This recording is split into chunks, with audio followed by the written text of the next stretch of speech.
ايوه. اقرا لنا تشوف بلاك تعيش خويا. الزي الاحتفالي بون على قائمة التمثيلية للتراث الغير المادي البشري تم تسجيله عام 2020.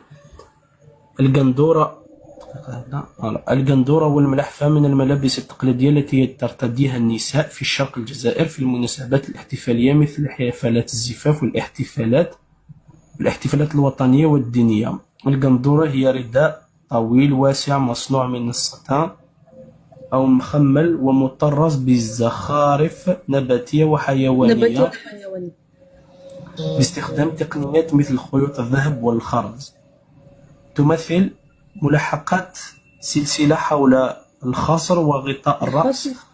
مخروطي مطرز بخيوط حبس ذهبية. بلاك، حبس خويا العزيز. شوفوا إلا تخادوي هذا داروه اون اونغلي وداروه اون فرونسي وداروه بالعربيه، سي لو ميم تكست كاين بلي تخوا لونغ. نحاو كاع الكلمات هادوك لي مو هادوك اللي كانوا كاينين افون، سخاب، مسايس، مسيبعات، خيط الروح، هادو كاع كانوا هنا على بلاص دو هادشي اللي داروا.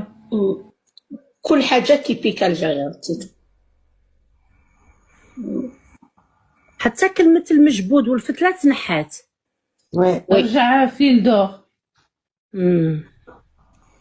لا هنا نقول لكم حاجة، إلا سكتنا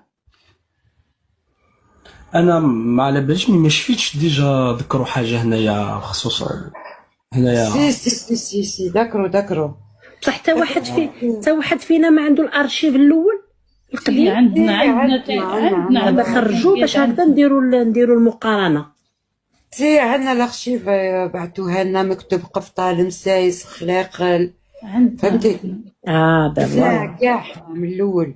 دايوغ انا شفت هكداك لي ايزون ميم ديكري لي لوي دور لويز ماشي بياس دو موني. المجبود كان حتى انا سمعت كلمة المجبود كانت كاينة.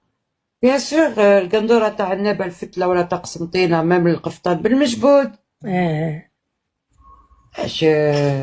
Incroyable ça, c'est quoi ce résumé là? Ils te donnent même pas envie d'aller voir un peu ce qu'ils font. Des